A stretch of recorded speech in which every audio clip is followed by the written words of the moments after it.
할렐루야. 네, 2022년도 첫 주일 보냈습니다. 우리 교우들 모두에게 주님의 은혜가 올해는 좀 풍성하기를 간절히 축원합니다. 우리가 새해를 살면서 교회에서 하고 있는 것은 지금 말을 바꾸자, 말을 바꾸면 인생이 바뀐다. 우리가 슬로건을 가지고 하고 있는데요.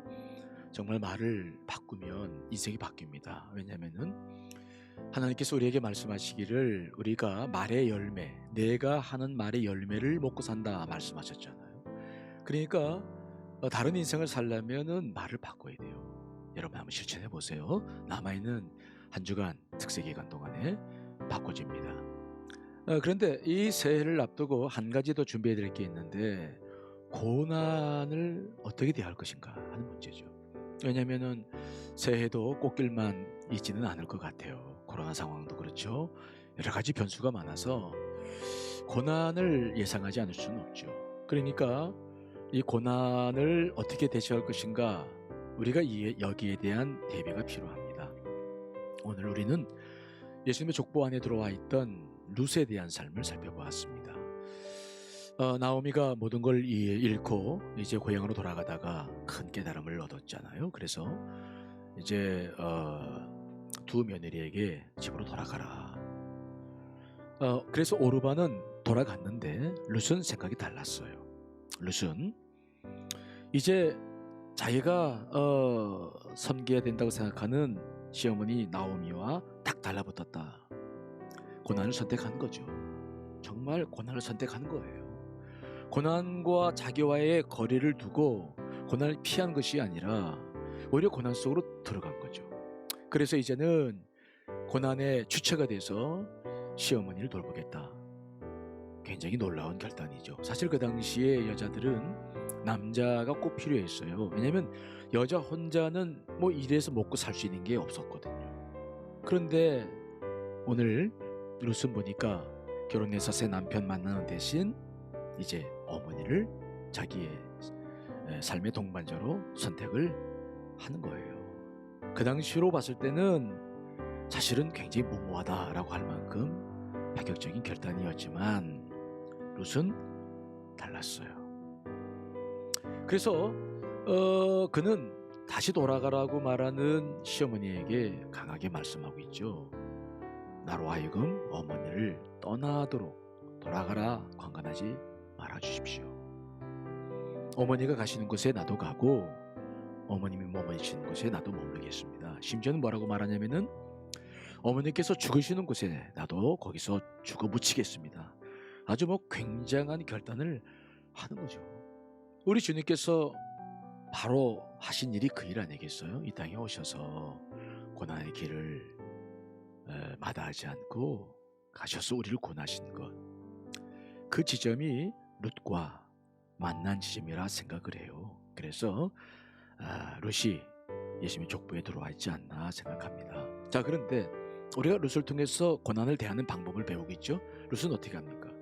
고난을 맞받들이기 전에 먼저 말로 방향을 딱 잡아요. 인생의 방향을.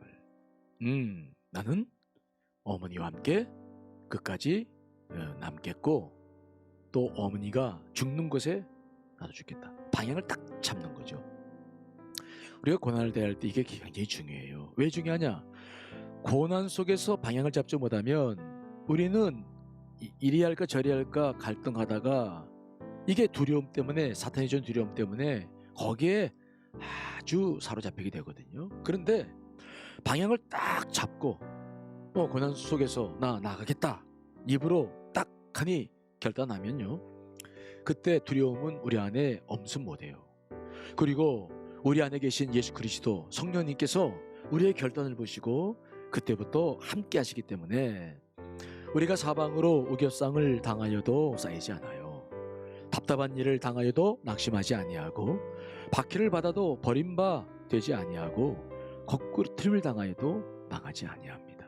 왜냐하면 우리는 부족한데 우리 안에 계신 성령님께서 우리의 결단과 함께 마음껏 역사하시기 때문이죠.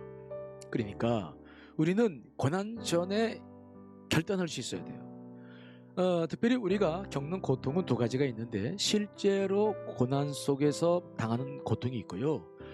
그저 아직 고난은 오지 않았는데 상상으로 겪는 고통이 있어요. 어떤 게 클까요? 제가 경험해 보니까 실제 고난을 맞장는 게 떠서 나갈 때는 오히려 고난의 길이 에너지가 되고 열정이 돼요. 그런데 그 길 마다하고 자꾸 머릿속으로만 생각하면 정말 그 두려움이라고 하는 것이 상상을 초월합니다. 그런데 정말 믿음의 결단을 하고 내려가면은 고난은 그렇게 크지 않아요. 오늘 우리가 룻기 마지막을 보면은 그 고난을 결정했던 룻이 보아스를 만나서 오벳을 낳죠. 그리고 그 오벳을 아는 나오미에게 이는 내 생명의 회복자다라는 칭송을 받고 나오미가 다 회복되었음을 찬양합니다. 그 다음에 룻도 7 아들보다 더 낫다 하는 평가를 받으면서 하나님께 큰 영광을 돌리는 모습을 보게 되거든요. 우리가 이런 일을 통해서 뭘 배우느냐? 고난 앞에서 주저하지 마세요.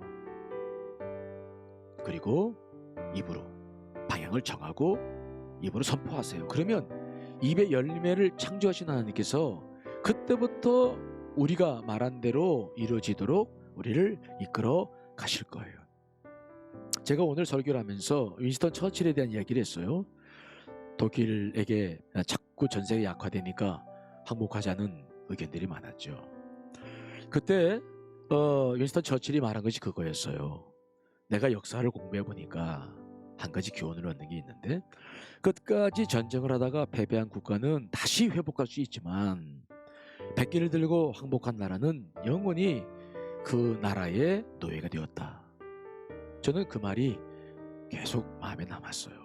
여러분, 정말 싸워보지도 않고 포기할 겁니까? 그러면 우리는 사탄의 영원한 종이 돼요. 두려움 때문에 아무것도 못해요. 그러나 우리가 믿음으로 나아간다면은 주님께서 늘 우리와 함께할 줄 믿습니다. 김난도 교수도 그런 말을 했어요. 바닥은 생각보다 깊지 않다. 죽을 것만 같은데 막상 나가보면은 그렇지 않아요. 이거 믿으세요. 오늘 룻이 우리들에게 그러한 도전을 주네요. 자, 2022년 어떻게 출발하시겠습니까? 고난, 그래, 고난은 와라. 한 발짝 더 보자. 여러분 결단하시고 나아간다면 룻의 축복이 여러분의 축복이 될 줄 믿습니다. 주님의 은혜가 함께 하시기를 축원합니다. 감사합니다.